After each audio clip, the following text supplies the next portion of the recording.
नमस्कार साथियों, मैं Rajendra Kumar news point of view से।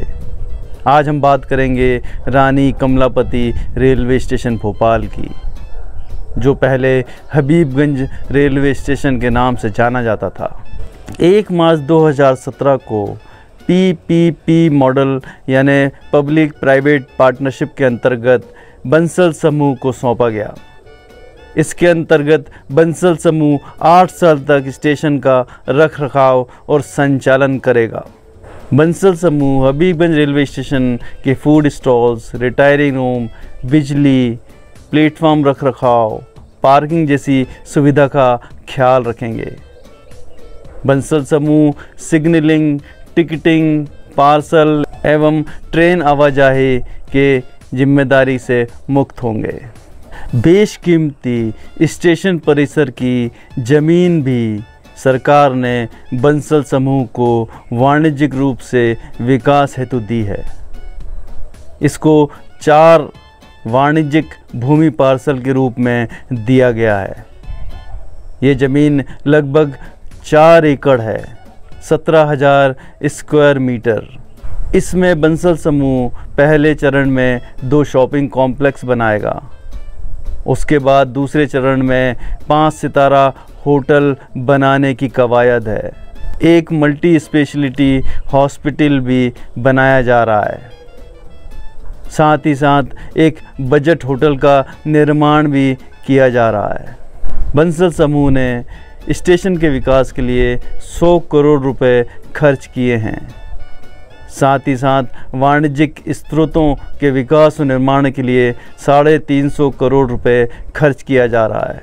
2017 में बंसल समूह ने हबीबगंज स्टेशन का आधिपत्य लेने के बाद 2018 में पार्किंग शुल्क में अनाप शनाप बढ़ोतरी कर दी। 2 पहिया स्कूटर खड़ी करने के दिन भर का चार्जेस 240 रुपये और कार को 24 घंटा खड़ा करने के लिए 590 रुपये चार्जेस कर दिए।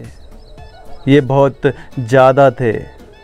PPP मॉडल की आदर्श कंपनी ने स्कूटर का मासिक पास बनाने के लिए 5,000 रुपये चार्जेस कर दिए। साथ ही साथ 4 पहिया वाहनों के लिए मासिक शुल्क 16,000 रुपये कर दिया।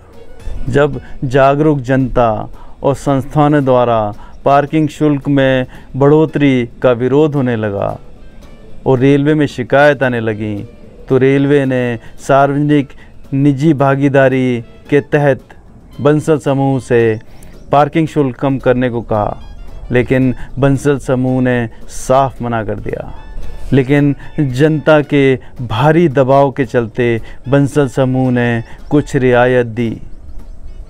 आज भी बाइक खड़ी करने के दिन भर के 100 रुपये चार्जेस हैं और कार 24 घंटे खड़े करने के लिए 460 रुपये चार्जेस हैं। दरअसल कोई भी प्राइवेट फर्म इस तरह की योजनाओं को खरीदने के लिए पानी की तरह पैसा बहाती है और उस पैसे की वसूली के लिए वो जनता से ही वसूली करती है।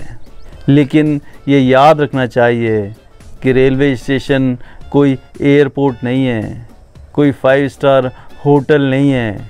रेलवे स्टेशन या रेल से यात्रा करना हर वर्ग के आदमी की मजबूरी है। उसके पास रेल के अलावा कोई ऑप्शन नहीं है। जिस देश में 80 करोड़ लोग गरीब हों और सरकार उनको फ्री में खाना खिला रही हो, उस देश की जनता को कम खर्चे में एक गंतव्य से दूसरे गंतव्य तक पहुंचने का साधन चाहिए।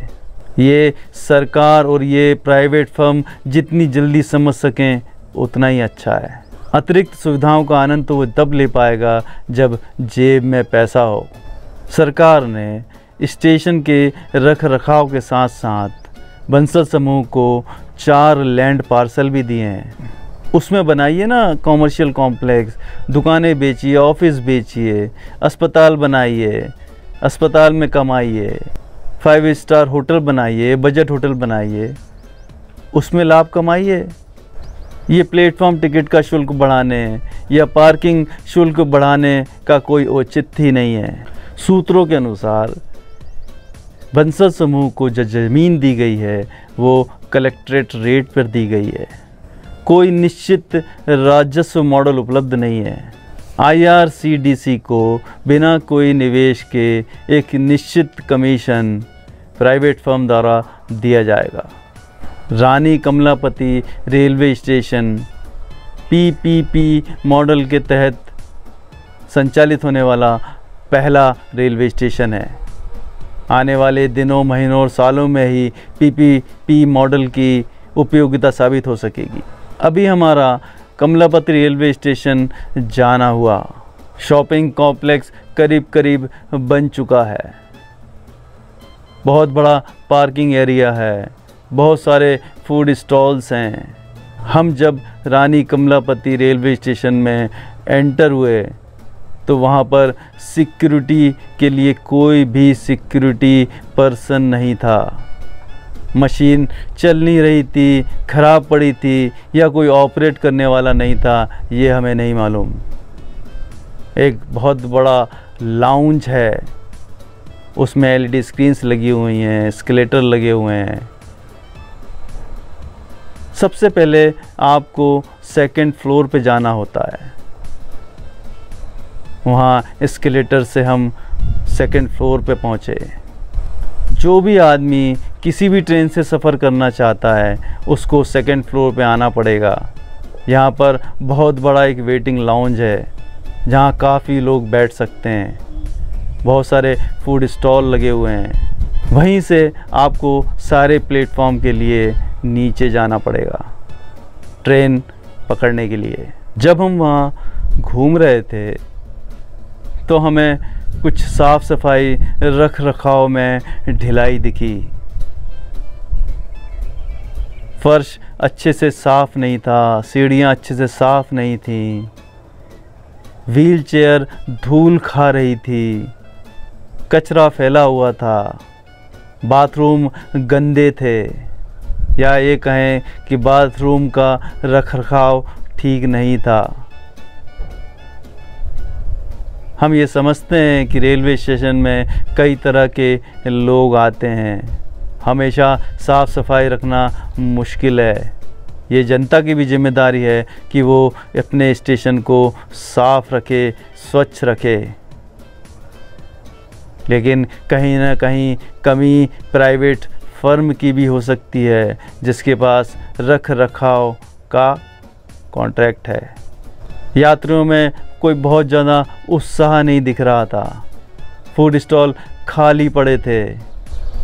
मैं यही कहना चाहता हूँ कि जब जेब खाली हो तो सुविधाओं का कोई औचित्य नहीं रह जाता है, और इन सब सुविधाओं के लिए एक्स्ट्रा पैसा वसूलना तो बिल्कुल ही औचित्यहीन है। रानी कमलापति रेलवे स्टेशन पे भले ही जनता के विरोध और सरकार के दबाव में प्राइवेट फर्म ने पार्किंग शुल्क में कमी कर दी हो या दूसरे शुल्कों में भी कमी की हो, लेकिन ये भी सच है कि बंसल समूह को अपने वेंडर्स के हितों को भी ध्यान रखना है, उनके व्यापार को भी ध्यान में रखना है। एक व्यापारी को आम आदमी के तकलीफ़ों से कोई मतलब नहीं होता है, उसको सिर्फ अपने मुनाफे से मतलब होता है। देखते हैं कब तक सरकार प्राइवेट फर्म के हितों को नज़रअंदाज करती है। नमस्कार।